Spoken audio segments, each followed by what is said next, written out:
Hey there everyone. So this is kind of going to be an updated version of my earlier video that I did for the mod folder switcher. Obviously, PV when Rivers Remastered was released, obviously the mod folder switcher got an update. With that being said, yeah, we need to update our mod folder switcher. So what you'll need to do, and obviously for anybody who currently has it, you can update it. I've had issues myself, so what I'd recommend is probably uninstalling it and reinstalling it with the new version, which is on DashNet's Trello. Now, for those who've never used it before and kind of want to know how it works, how to install it, stuff like that, this is what this little video is going to be basically about. So first of all, what you'll need to do is go over to the DashNet's mods Trello. Obviously, I'll put the link down below this video for anybody who wants it. And right here is the current version of the mod folder switcher for 25, FS25. All you do is click on it and then click on download here, and that will download into your download folder, and from there we can then run the application, install it, and then get it set up. So this is going to take a moment.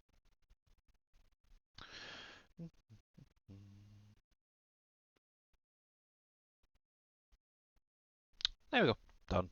Only took a few seconds there, not too bad. So let's close that down for a minute. Obviously we won't go to the download folder.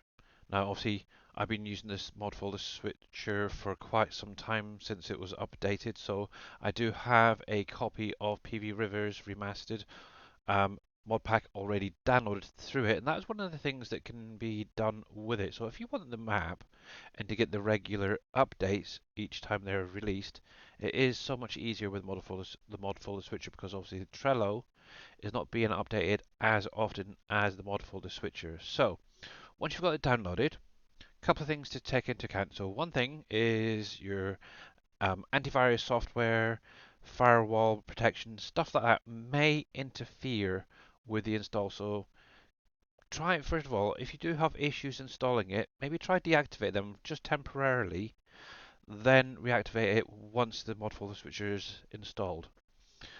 Other things that can cause it not to install are zip programs. So WinZip, 7-zip, stuff like that can potentially have issues with it. Now, also, I've just got the basic Windows zip program on my computer, nothing else, and it works perfectly fine for me. Now, when you go to install, you can do it one of two ways. It depends on your system.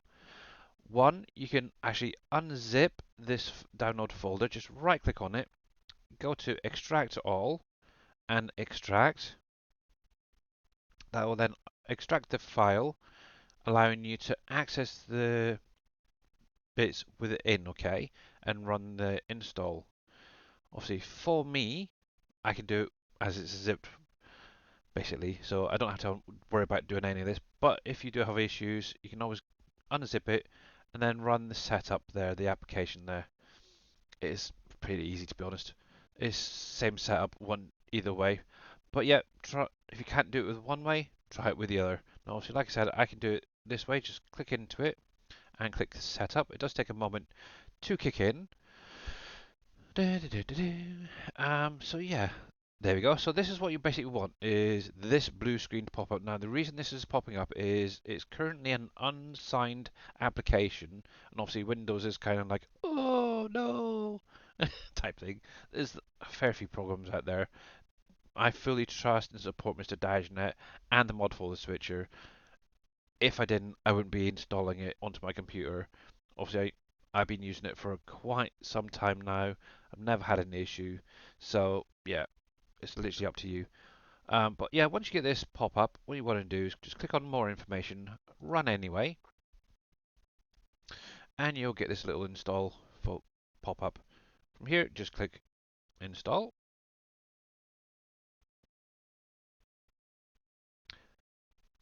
And it's installed that easy.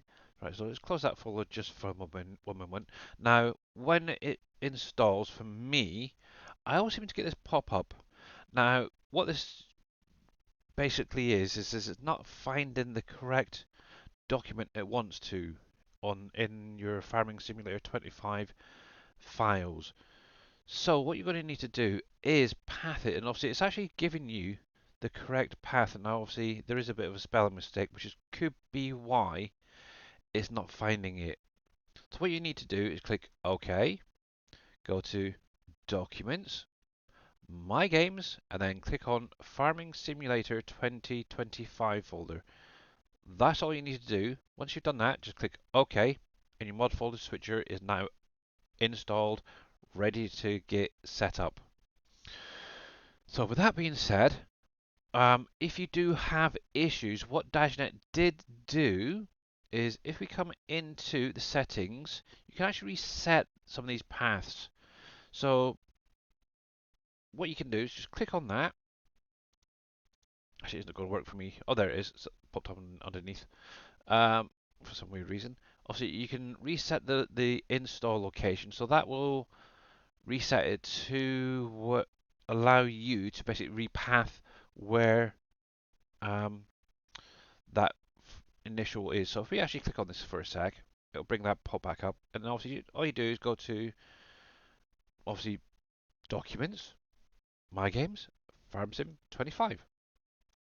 It is literally that easy, and that's one nice feature that DashNet added in with this version.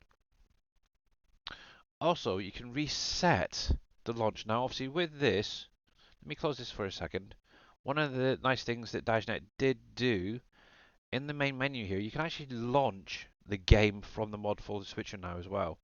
But also, if yours isn't working, or for some reason maybe Steam or Epic versions aren't connecting properly, what you can actually do is come into here, click the reset button box, and then it should automatically find your game that way to allow you to then load it up. Obviously, some people put their games onto different drives, so that could be the issue. Obviously, the best thing to do is try and get this to install onto the same drive. It makes life a little bit easier. But yeah, basically what it really needs to find is obviously your game settings XML, which is basically your documents, my games, Farming Simulator 2025. Now, once you've got this set up, what you can now do is create a folder for each of your maps that you play to allow you to keep them separate to prevent basic mod conflicts between modded maps, stuff like that, and it makes it a little bit tidier and neater. So what you need to do is just right click, create a new folder somewhere on your computer, whether it be your desktop or another drive. It is literally up to you. So for this demonstration, what I'm going to do is do pvrr test, because obviously it's going to be PV Rivers that we want to download and install. Now, also because it does take a little while to do the download due to the size of the map, the mods, and stuff like that, what I did before going live, recording this video, I actually downloaded the entire mod pack, which is right here. It's currently set at 33 items. Obviously, that will expand with more updates coming, obviously more factories being added to PV Rivers. But what I can do is I can copy all of these, maybe take out 5, and what I'll do is just demonstrate the install part, the download part for you guys for syncing. But yeah, obviously once you've got your folder created, click on one of these tabs or buttons. From there, hold down your left mouse button so you can drag the folder into the mod folder switcher. And what this is going to do is it's actually going to select the path of where that folder is, plus it's going to name it. Now obviously it's going to name the same as the folder, but what you could do if you really wanted to is rename it yourself. So let me call that PV Rivers Remastered. And obviously this is currently version 1. Once you're happy with the name that it's going to show, obviously this is what's going to show on your button. Obviously you can change the color of the button itself, and obviously I usually go for the DashNet color, which is that sort of funny blue. Text, I'm not too worried, but let's go with a little bit of red this time around, just so you can see that right here it is changing. When you're happy with the look of it, just click here when finished, and there you are. It's right there, ready to rock and roll. Kind of. Now, what I would recommend, once you've got a button installed like this, just double click off of it, maybe use one of the default folders, and then double click back onto it. That will basically make sure that the pathing down here is correct. And that is what one of the big things that a lot of people don't realize. Yeah, it, I don't know, it's a little bit one of those things, unfortunately. Just double click off it, double click on it. Obviously, if you load up the game, you find out that it's not showing the mod folder, try it again, just unclick and reselect it a couple of times. It will kick in eventually, so you bear that one in mind. Now, like I said, obviously I did go through and I did download the entire folder for PV Rivers. So I'm going to select all of them. I'm just going to deselect for 5 items. And I'm going to move these into that new folder that I created, the test one. Now, obviously, you guys will, if you're doing it for the first time, you will need to obviously run the full one, which does take that little bit longer. But once it's selected, click on Options, and you'll get this pop up. And right here, you want to just click on that image, which is basically the button for the mod pack for PV Rivers. Obviously, later on, I'm sure there'll be more added when other maps come out. Obviously, you get this pop up, and obviously, it just confirms the sync to current folder, which you do. And obviously, the first one sync may take that a little bit longer because obviously it's downloading the whole thing. So we're just going to click yes. So obviously, we're going to look at seeing these 5 downloaded. This takes a little while because what it will do is it will go through the entire mod folder if you're just updating. Check each mod that's in the folder against what Mr. Dashnet has on his server. And anything that does need to be changed, it will update them. But obviously, this shouldn't need any updates, and it should just download these 5 mods. So that's 2 done so far.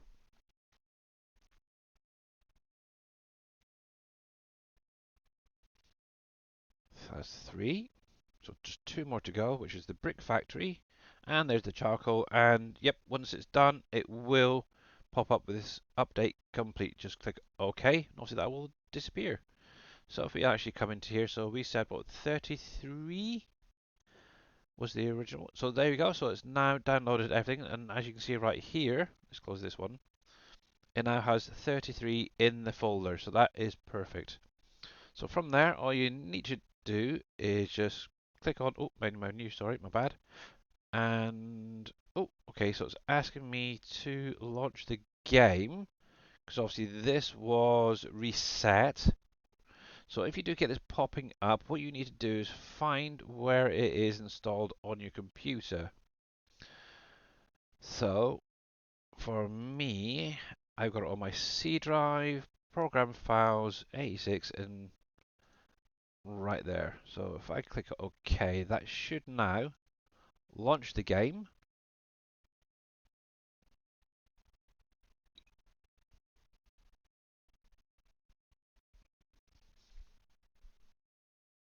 And bingo, just like that, done it. Do do do do do. There we go, FS25 launched straight from the mod folder switcher. But yeah, obviously if you've got yours on a different drive, you may need to path it to that drive. So bear that in mind. Obviously Steam as well, you'll need to figure out where it is on your computer. Easiest way is just to load up Steam, go into the sort of right click Farming Simulator 25 and find the install folder path that way.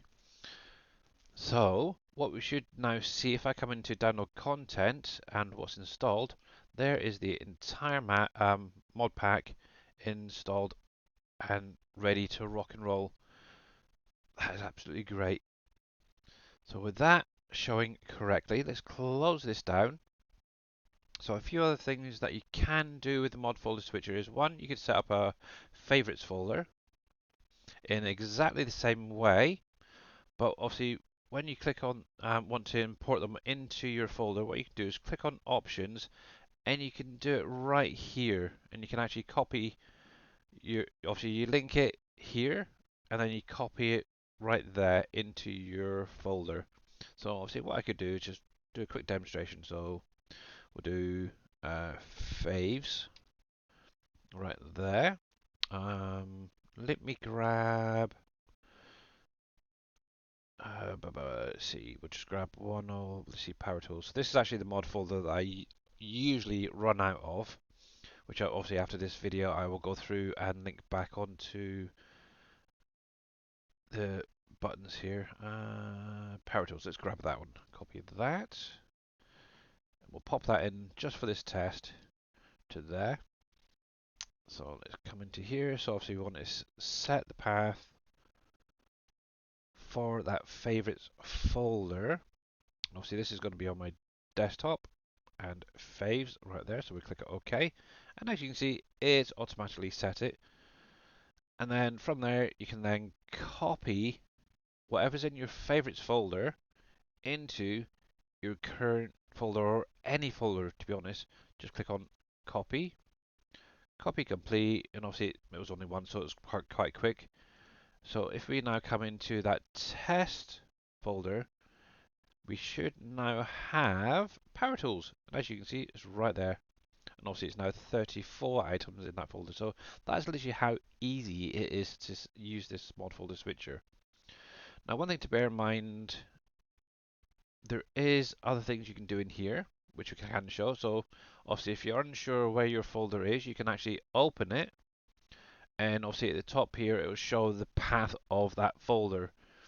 So obviously mine is on my desktop, and obviously it's called PVRR test, which is the one we set up just a little while ago, which is great. Another thing is, if you're having issues with your save game, and obviously a lot of people say, oh, can you send me your log or have a look at your log, and you're not sure how to find it. So one way is you can actually do it right here. You can actually click on open log file, and right there is my current log. Now, if you wanted to send it to somebody, ooh, oh yeah, that's been fixed.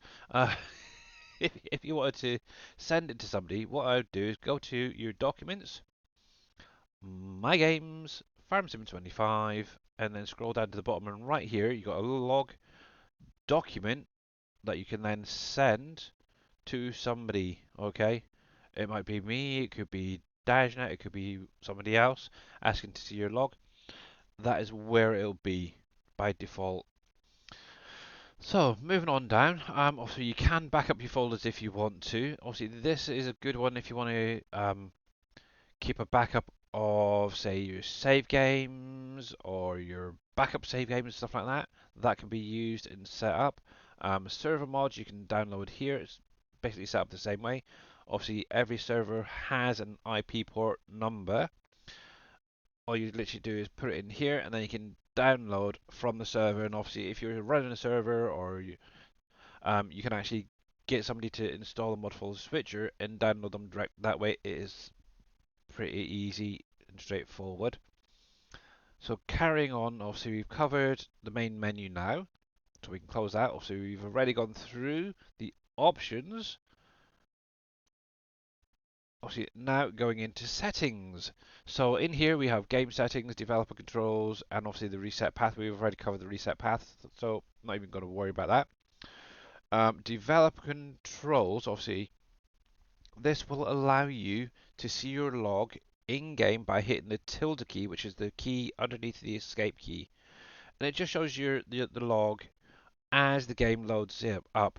Now, if you're doing this for the first time or reinstalling, what I would recommend, if it doesn't work when you load up your game, first of all, come into here, just deselect it, and then re-enable it. It is that simple. Once that's done, if we load up the game, I'll show you what I mean.